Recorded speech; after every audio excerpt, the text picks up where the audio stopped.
Assalamualaikum. Hello students, how are you? I hope you will be fine. आज जो हम chemistry में नई चीज़ सीखने जा रहे हैं बहुत ही इंटरेस्टिंग टॉपिक है inductive effect. Okay, first of all जो हम डिस्कस करेंगे कि what is inductive effect. Inductive effect क्या है, इसको हम डिफरेंट वे से जो है वो टैकल करते हैं. फर्स्ट ऑफ ऑल हम कहते हैं कि inductive effect is an effect of group of atoms which is developed due to the difference of electronegativity. ठीक है, which is developed due to the difference of electronegativity. एक atom की दूसरे atom से जो इलेक्ट्रोनेगेटिविटी का डिफरेंस है उससे जो इफेक्ट प्रोड्यूस होगा that's known as inductive effect. Inductive जो है वो इंड्यूस, ट्रांसफर, मुंतकिल होना, इस चीज को हम जो है वो इस सेंस में लेते हैं. अब या इसको हम और तरीके से भी डिफाइन कर सकते हैं कि the effect of one bond which is polar bond which is induced to the other bond to become its polar, the same effect is also known as inductive effect. Mean एक bond polar है, उसका दूसरे near by जो उसका bond है उसमें अपनी polarity induce करने का जो अमल है उस इफेक्ट का जो नाम है वो इफेक्ट क्या कहलाएगा, इंडक्टिव इफेक्ट जो है वो कहलाएगा. ओके, अब कैसे ऑपरेट करता है, हाउ इंडक्टिव इफेक्ट ऑपरेट, कैसे जो है ये डेवलप होता है, ऑपरेट होता है. It operates through sigma bonds. ये सिग्मा बॉन्ड से जो है वो ऑपरेट होता है. उन सिग्मा बॉन्ड्स की जो है वो उसमें इलेक्ट्रॉन्स की रिवॉल्वमेंट की वजह से होता है, इलेक्ट्रॉन डेंसिटी की रिवॉल्वमेंट से. तो फिर यहां से हम ये भी कह सकते हैं the decreases of electron density at one atom which is nearby to the high electronegative atom due to the difference of electronegativity, that effect is also known as inductive effect. उसको हम inductive effect जो है वो बोलेंगे. अब क्या यहाँ से जो क्वेश्चन ये अराइज होता है कि ये कहां तक डेवलप हो सकता है, अप टू वन बॉन्ड और मोर. यानी कि यहां से क्वेश्चन जो राइज होता है कि हमारे पास ये जो इंडक्टिव इफेक्ट डेवलप हो रहा है ये कहां तक डेवलप होता है, क्या ये किसी एक बॉन्ड पे होता है या फर्दर बॉन्ड्स पर भी जाता है. द आंसर इज दिस कि ये एक चेन में ऑपरेट होता है. मिसाल के तौर पर एक एटम, उसके साथ एक हाई इलेक्ट्रोनेगेटिव एटम अटैच है, वो फर्दर आगे फर्दर एटम से भी अटैच है, तो वो उस चेन में जो है वो पूरी में इंड्यूस होगा, डेवलप होगा. मिसाल के तौर पर जो है वो हम कहते हैं कि ये एक कार्बन है, इसके साथ हैलोजन अटैच है. ओके, अब ये अल्फा कार्बन है. अब हैलोजन जो है they are high electronegativity elements, तो वो क्या करेंगे, यहां से इलेक्ट्रॉन डेंसिटी अपनी तरफ खींचेंगे. रिजल्टिंग क्या होगा, इसके ऊपर पार्शियल पॉजिटिव आ जाएगा और इसके ऊपर पार्शियल नेगेटिव चार्ज आ जाएगा. अब ये जो इफेक्ट डेवलप हुआ है इस इफेक्ट को हम बोलते हैं इंडक्टिव इफेक्ट. क्या हम इसको पोलर डाइपोल इंटरेक्शन भी डिस्कस कर सकते हैं? यस, के इंडक्टिव इफेक्ट को हम डाइपोल इंटरेक्शन भी बोल सकते हैं. हम इसे चार्ज डाइपोल इंटरेक्शन भी कॉल कर सकते हैं. सो अब अगर ये नेक्स्ट एटम से अटैच है, अब वो बीटा कार्बन है, क्या ये जो इफेक्ट है यहां तक फिक्स रहेगा? आंसर इज नो, ये आगे मुंतकिल होगा, यहां पर भी आएगा. क्या ये यहां पर भी आएगा? यस, यहां पर ये गैमा कार्बन है, इस पे भी.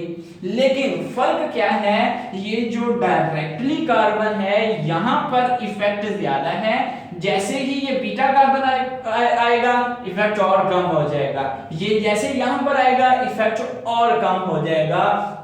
तो यहां से हम बात सीख रहे हैं कि जो चेन लेंथ जो है वो इंक्रीज कर रही है, जो इंडक्टिव इफेक्ट जो डेवलप हो रहा है वो उसकी स्ट्रेंथ कम से कम जो है वो होती जाएगी।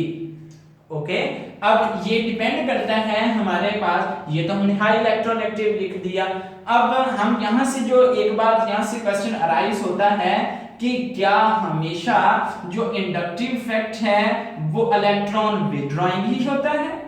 The answer is no.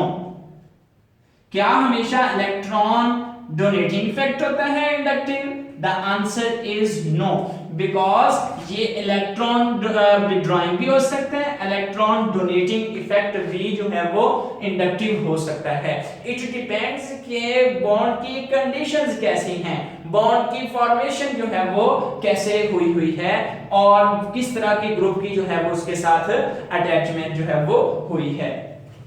तो यहां से बेटा हम जो कहेंगे कि ये इलेक्ट्रॉन विथड्रॉइंग भी हो सकते हैं और इलेक्ट्रॉन डोनेटिंग। अब यहां से हम पहचानेंगे कैसे? आप सिंपली एक जो है वो आपको मैं बताऊंगा चीज, आप उसको ध्यान में रखें, इंशाल्लाह आपको कभी भी पहचानने में मुश्किल नहीं होगी। जितने भी हाई इलेक्ट्रोनेगेटिव एलिमेंट्स हैं वो जब अपने से लोअर एलिमेंट्स के साथ अटैच होते हैं वो क्या करते हैं? विथड्रॉ इफेक्ट शो करते हैं। वहां पे जो इंडक्टिव इफेक्ट होगा वो इलेक्ट्रॉन विथड्रॉइंग होगा एक्सेप्ट फ्यू कंडीशंस, वो मैं आपको डिस्कस करवाऊंगा एक दो मिसालों के अलावा। और जितने भी मल्टीपल बॉन्ड्स वाले जिनमें डबल बॉन्ड आ जाता है, ट्रिपल बॉन्ड आ जाता है, जिनके ऊपर पॉजिटिव चार्ज आ जाता है, ये वाले आइटम्स भी इंडक्टिव इफेक्ट कौन सा शो करते हैं? इलेक्ट्रॉन विथड्रॉइंग जो है वो इफेक्ट ये बेटा शो करते हैं। इलेक्ट्रॉन डोनेटिंग कौन से शो करते हैं?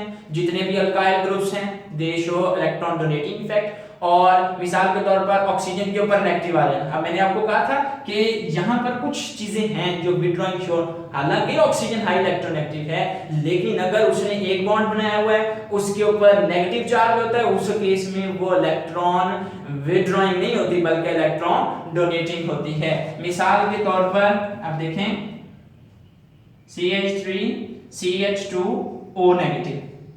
अब देखें ये ऑक्सीजन भले हाई इलेक्ट्रोनेगेटिव है लेकिन इस केस में यहां पर क्या है? इलेक्ट्रॉन डेंसिटी हाई है, नेगेटिव चार्ज है, तो ये बजाय विथड्रॉ करने के लिए डोनेट करता है। सो ये इस केस में जो हमने कहा था कि हाई इलेक्ट्रोनेगेटिव जब अटैच होते हैं उनसे हट के थोड़ी सी एग्जांपल है। सो इसमें जितने अल्काइल ग्रुप्स हैं वो भी आ जाते हैं और जिनके ऊपर इलेक्ट्रॉन डेंसिटी हाई है वो भी डोनेट करने की एबिलिटी रखते हैं। अंडरस्टैंड? सो अब यहां से हम नेक्स्ट चलते हैं डिफरेंट एग्जांपल्स से जो है वो इंडक्टिव इफेक्ट को जो है वो फाइंड आउट करने की, अंडरस्टैंड करने की जो है वो हम ट्राई करते हैं।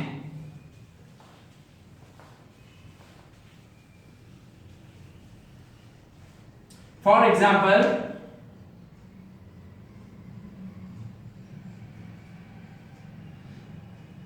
एसिटिक एसिड और फॉर्मिक एसिड, ये हमारे पास इस तरह होते हैं CH3 COOH और ये HCOOH, दोनों ही एसिड हैं बिकॉज ये ऑर्गेनिक एसिड हैं ये कहलाते हैं और ये H देने की क्योंकि एबिलिटी रखते हैं, उस सेंस से हम इन्हें क्या कहते हैं कि ये जो है वो हमारे पास एसिड है। लेकिन अगर इनकी अगर हम स्ट्रेंथ जो है वो कंपेयर करें तो हम कहते हैं कि फॉर्मिक एसिड स्ट्रॉन्ग एसिड है, एसिटिक एसिड जो है वो वीक एसिड है। उसकी वजह क्या है? यहां से क्वेश्चन जो है वो राइज होता है कि इसकी क्या वजह है कि फॉर्मिक एसिड ज्यादा स्ट्रॉन्गर है। If you look at this यहां पर जो हमारा कार्बोक्सिल ग्रुप है उसके साथ डायरेक्टली H अटैच है और यहां पर जो है वो अल्काइल ग्रुप मिथाइल अटैच है। इसकी जो नेचर है इलेक्ट्रॉन डोनेटिंग जो है वो बहुत ज्यादा है एज कंपेयर टू H। अब H तो खुद एक छोटा सा एटम है, सो जब ये इलेक्ट्रॉन डेंसिटी डोनेट करेगा तो यहां पर जो है वो जिसको हम कहते हैं H डोनेट करने की एबिलिटी जो है वो कम हो जाती है। So formic acid is 10 times stronger than the acetic acid. Okay, अब और एग्जांपल डिस्कस करते हैं। हमारे पास एसिटिक एसिड और दूसरी तरफ ले लेते हैं हम क्लोरोएसिटिक एसिड। मिसाल के तौर पर ये हो जाएगा एसिड CH2COOH, इसको हम बोलते हैं chloroacetic acid. Okay, if you compare the strength of these two, then we will see that कि ये जो क्लोरोएसिटिक एसिड है ये भी एसिटिक एसिड से स्ट्रॉन्ग एसिड है। अब इस की क्या वजह है? उसकी वजह ये वाली है बेटा कि देखें यहाँ पर जो क्लोरीन लगने से क्या हुआ है, ये क्लोरीन जो है हाई इलेक्ट्रोनेगेटिव है, ये इलेक्ट्रॉन डेंसिटी यहाँ से अपनी तरफ कैप्चर करती है। जैसे इलेक्ट्रॉन डेंसिटी अपनी तरफ खींचती है, यहाँ से H डोनेट करने की एबिलिटी जो है वो बढ़ जाती है, जिस वजह से क्लोरोएसिटिक एसिड जो है वो कितना स्ट्रॉन्ग होता है? 100 टाइम्स जो है वो स्ट्रॉन्गर होता है किससे? Then the simple acetic acid. Okay, ये वाला कितना होता है? उससे 100 टाइम्स स्ट्रॉन्गर हो जाता है किससे? एसिटिक एसिड से। ओके, अब और एग्जांपल से डिस्कस करते हैं। इंशाल्लाह आपको एवरी पॉसिबल एग्जांपल से ये मैं क्लियर करवाने की जो है वो कोशिश करूंगा। Look at another example. हमारे पास है फ्लोरोएसिटिक एसिड CH2COOH और है क्लोरोएसिटिक एसिड। फ्लोरोएसिटिक एसिड और क्लोरोएसिटिक एसिड की स्ट्रेंथ का अगर हम कंपैरिजन करें तो हमारे पास जो फ्लोरोएसिटिक एसिड है that's more stronger acid than the chloroacetic acid.